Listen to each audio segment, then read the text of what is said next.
eskerrak eman antolakuntzari. Zagin lortuko duzuen biltzarrak lehenengo mailenek erakutsi duen maila mantentzea, baina lortzen baldin baduzue ikaragarria izango da gaurko biltzarra ere.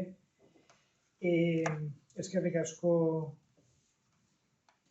etorri zaten guztiei, gaur egun esfortzu ikaragarria dela, gaur bezala gure egunerokotasuna eta lanak eta utzi eta egun bat honi dedikatzea. Eskerrik asko bereziki hizlariei, etortzea eta gainera zerbait prestatzea lan gehiago da. Eskerrik asko ere Kepa, Patxi, Maren idazkaritza teknikoari, gaur egun jazue gabe ezingo litzateke burutu. Eta eskerrik asko gu laguntzea eta guri babesa ematea etorri zarete Galdakaoko ospitaletik etorri zaren Olatzi. Olatzi barra farmazia zerbitzuko burua da. Eta, gaiarekin bete-betean doa. Eta eskertzen dugu bere presentzia hemen eta bere babesa. Eta nola ez, eskertu Lore Bilbao hori. Osasun sailera aterrizatu berria, Euskal Herriko Unibertsitatetik, okerrez baldin banago. Eta, bere funtzioa osasun sailean administrazio eta finantzak eta sanitario sailburu ordea da. Badakizue osasun sailak 2 sailburu orde dituela, bera da horietako bat. Eta nik uste gaiarekin bete-betean doala ere, berea da farmaziaren ardura, berea da kontratazio eta seguramenduaren ardura, eta nik uste lehenengo mai inguruan aipatu dituzuen gai asko igual postu egin dutela, lortzen baldin baditugu talde hauek ugaritu eta beste bi bueltak eman honi despreskripzioaren bidea jarraitu eta seguru honek ere badaukala diru gastuan eragin potente bat, farmakologia pixka bat kontrolatzen hasten baldin bada. Nik uste gaur oso programa interesgarria antolatu duzuela, gero menikan bigarren mai inguru batea salto ingo dugu, betiko gaixotasunak polifarmaziatik kanpo, gero bazkaltzea jungo gea, natxula eta guzti, eta arratsaldean komunikazioak eta taldeak ditugu. Eta nik helduneiko nioke ere azkeneko zatiari, arratsaldeko 6 daukagun hitzaldiari, historia kliniko euskaraz, beharra eta eskubidea. Zegure zegina gaur osasunaz hitz egitea da, baina pentsatu dugu euskararen inguruko erreflexio bat ere egin behar genduela eta sartu dugu azkeneko mai inguru hau hizkuntzaz hitz egiteko, ezta? Eta aprobetxatu nahiko nuke, etorri zaten milioi Olatzi eta Loreri zuen laguntza behar dugula esateko. Gai honetan ere zuen laguntza behar dugula esateko, ezta? Zuen laguntza behar dugu asistentzia eta lana normalizatzeko. Osakidetzan eta osasun arlo guztietan. Eta normalizatzeko diot, zer gaur egun ez asistentzia eta ez lana ez daude normalizatuak osakidetzan. Momentu honetan ez gara kapaz gaixo ala behar duten gaixo guztiari asistentzia euskaraz emateko. Eta ez gara kapaz ere lana modu normalizatu batean egiteko. Hau da, nahi duenak euskaraz, nahi duenak gazteleraz, nahi duenak euskaraz. Ez gara horretarako kapaz eta nik uste hor erreflexio bat badagoela eta hori normalizatu egin behar dugula, ezta? Osakidetza barruan badago jende mordo bat, esango nuke, eta usatuko nintzak esatea mordo importante bat badagoela. Bai asistentzia euskaraz normaltasunez egin nahi duena, eta baita ere zergatik ez lana euskaraz normaltasunez egin nahi duena. Eta horretarako laguntza behar dugu. Laguntza behar dugu, osasun sailaren laguntza behar dugu zerbitzu buruen laguntza, eta gaude prest, salto hori emateko, esfortzu hori egiteko, baina batez ere zuen lidergotza eta zuen laguntza eta eman diguzena bezalako babesa behar dugu. Hontaz, luze jardungo dugu ere azkeneko hitzaldian, ze gabezi eta ze indargune ditugun, eta panel zuenean zuekin ere hontaz hitz egiteko eta laguntzeko prest eta zuen laguntza jasotzeko prest gaudenez, nik ez du gehiago esango, zuen alaitza, lehenengo Olatzi Barrak azalduko digu ikuspuntua eta gero Lorentzat izan. Olatz, zure alaitza? Egunon, nik lehenengo eskerrik asko gonbidapenagatik. Egia esan, niri gonbidapen hau luzatu zidan gure Galdakao Barrualdeko esiko zuzendaritzak, eurek justo zuzendari medikua eta gerenteak kanpoan daude egun hauetan, eta lehenengotan harritu ninduen, ez? Halako responsabilitate mailan. Baina bai egia da, botikak ikustera, zan zuten ala. Farmazia buruan. Oda, ni konbentzituta nator, eta asko gustatu zait entzun dudan mai ingurua. Baina bai, zure hitzak hartzen ditut, Carlos, eta egingo dudana da nire zuzendariei zuzendu eskaera hau, didazun eskaera. Farmazilari bezala asko gustatu zait zuen proposamena, bai biltzar honen lelo edo gaia asko gustatu zait. Batez ere, naiz eta farmakoak edo botikoak badakigu beharrezkoak direla, ezinbestekoak dira beste neurri ez farmakologikoak. Eta horretan, naiz eta gaur gero esan duzuen bezala bitxo arraro edo pixkat arraro sentidu gure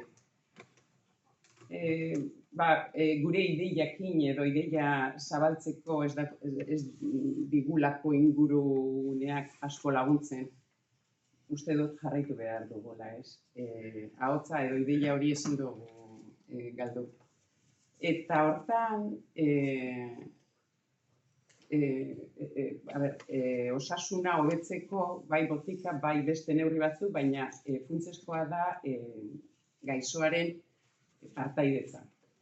Eta horretan, lantaldeak aipatu duzu helen, baina baita ere, berarekin bere desizioak edo bere iritzia eduki behar da kontuan eguneroko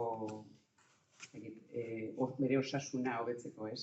Eta horregatik gaixoa edo biztanlegoak eskatzen badigu hein handi baten euskaraz nahi duela zaintza izatea, hori da gure helburu handi bat, ez? Eta gainera gaur, nire asko gustatu zait aurreko mai ingurua eta ideiak hartu ditut. Maritxuk esan digu emozioak direla oso garrantzitsuak osasuna hobetzeko. Beraz, emozioak, hizkuntza batek emozioak eta kartza. Eta honutz nentorrela, beti etortzen zait burura, hain ezaguna den Mandelaren esaldia, badakizue, seguru danak dakizuela, ez? Zuzentzen bat bazara, pertsona bateri, bere esautzen den hizkuntza baten bere burura iritsiko zara, baina bihotzera nahi baduzu heldu bere jatorrizko hizkuntzan hitz egin behar duzula. Beraz, tresna oso baliagarri bat dugu gaixoaren osasuna hobetzeko euskara dena, emozioarekin lotuta dagoena. Beraz, farmakoak edo botikak bai, beste neurriak ere bai eta euskara ere bai. Eta hortan, uste dut zuek egiten duzuela lan ikaragarri bat. Raro, sentitu arren, benetan miresgarria dena, eta nik benetan ja piztu zain niri ere ideia bat nire lanpostura bueltatzeko eta berriz ere ideia hori lantzeko, gure esparruan, ez? Así que eskerrak nahi nizuek eman, batez be, haina aktiboki lan egin duzuen guztioi, egitaragoan agertzen zaren guztioi, ze benetan miresgarria da eta eskertzekoa. Eta batez be, piztu egiten duzuelako gure buruan ere beharra. Así que benetan, raroak ez, beharrezkoak bai. Eskerrik asko.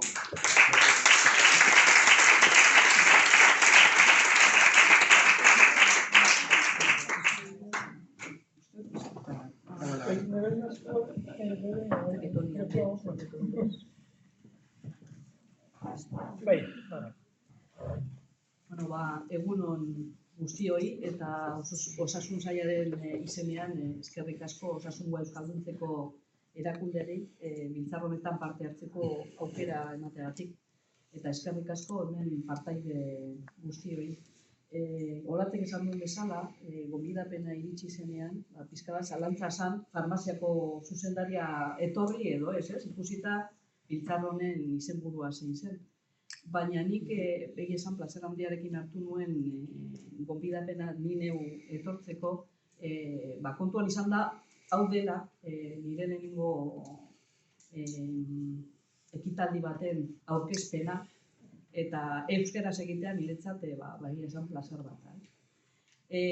Gainera, egitaragoa ikusi nuen hainbat kide zaudetela, unibertsitateko irakasle eta zaretelako, izataldean zaudeten batzuk egia esan orain izenak irakurri dituen, batzuetan aurpegia jartzea zaila egiten zait, baina ikusi nuen hainbat partaide zaudetela. Eta lehen, esan duzun bezala, ni Euskal Herriko Unibertsitateko ekide izan naizuela 3 hilabetera arte, eta unibertsitatean lanean hasi nintzenean, nire lehenengo lana izan zen euskara normalizatzea eta bultzatzea pixka bat gure erakundean. Beraz, nire burua gai ikusi nuen hona etortzeko zuen aurrean hitz egiteko. Nahiz eta oraindik ere niretzat osasun arloa berria izan eta beti egunero zerbait ikasten duan. Guzti hau esan da, zorionak nik uste dut eman behar dizkizuegula, biltzar honetan 33. Edizioa da, okerrez baldin banago, ikusi nuen iaz gainera unibertsitatean bertan ospatu zela, Donostiko Carlos Santamarian, eta garrantzitsua iruditzen zait agerian ustea erakunde honetatik egiten duzuen lana, euskara arloan sustatu eta bultzatzeko, nik unibertsitatean hasieran egin nuena, hemen arlo honetan egiten duzuelako, ez? Gainera, oso interesgarria dela, urtero hemen biltzar honetatik ateratzen diren hainbat liburu eta dokumentazio material guztia argitaratzen duzuela eta denon eskuragai jartzen duzuela. Gaurko aukera ezin hobea dugu, beraz gogoratzeko guztion arteko elkarlanaren bidez osasungintzan euskararen erabilera areagotu eta hobetu daitekeela. Argi dago euskaraz bikain egin dezakegula lana osasunaren alde. Elkarlan horretan, osasun sailak agintaldi honetarako ezarri duen helburuetako bat, eta garrantzitsua da, eta hemen aipatu danagatik, Osakidetzako euskararen erabilaren 2. normalizazio plana bultzatzea dela. Eta horretatik aparte, lanean ari gara baita Euskal Herriko Unibertsitatearekin, datorren urteari begira, batez ere medikuntza komunitario eta pediatriako espezializatetan euskarazko plazak gehitzeko. Ideia da, datorren urtean, 40 plaza euskaraz 40 plaza gehiago izatea medikuntzako gradurako. Beste alde batetik, eta arlo honetan askoz ere trebeagoa da olati baino, baina gaia, orain planteatu den, gaurko jardunaldiako planteatu den gaia, gotiketatik arretago, hor esaten duzuen moduan, sendagaiak gure egunerako bizitzaren parte dira, bai osasun arloko profesionalen aldetik, eta bai egunero edo nozean behin, botikak erabili edo hartu behar dituztenentzako edo hartu behar ditugunentzako, azkenean gehienok ez garela ez garela libratzen, ez? Pertsonen ongizate handiagoa lortzeko, ekidin daitezken gaixotasun murrizketen aurrera egiteko, eta egon daiteken gehiegizko medikalizazioari aurre egiteko argi daukat beharrezkoa dela jokabide osasungarriak sustatzen jarraitzea eta osasunerako baldintza onuragarriak sortzea eremu guztietan, ez bakarrik osasunari lotutako eremuetan. Horrekin lotuta, gogoratu nahi dizuet, iaz abiarazi genuen martxan jarri genuela osasun plana eta hor hainbat neurri ezartzen direla arlo honetan. Eta horrekin lotuta, eta hemen aipatu diren eta Olatze berak ere aipatu duen harira, osasun sailburuak legebiltzarrean egin zuen agerraldian, zuk aipatu dituzun hainbat kontu esaten zituen, ez? Eta besteak beste, argi utzi nahi genuen agerraldi hartan, gure helburua humanizazio eta empatia sistemaren oinarri izango dituen laguntza indartzea dela. Zeren badakigu enpatiak sendatzen duela. Puntu horretan kokatu behar dugu pertsona batek ahulezi uneetan emozioak, sentimentuak, sufrimentuak, sintomak adierazi behar dituenean, bermatu behar duela gehien bere hizkuntza naturalean egin dezakiela. Ez bakarrik eskubidea delako, baizik eta funtsezko elementua delako lagun egiteko, sendatzeko edo zaintzeko prozesuetan. Guzti honetarako eragile guztien konpromisoa, bultzada eta ahalegina ezinbestekoak dira. Eta lehen entzun dudan bezala, nik uste dut talde lana garrantzitsua dela eta denok egon behar garela aldaketetarako prest. Ziur nago jardunaldi hau lagungarri izango dela elkarrekin egiten ari garen bide horretan eta ez izan zalantzarik osasun sailaren laguntza, gutxienez nire laguntza izango duzuelako alduan neurrian. Eskerrik asko guztioi.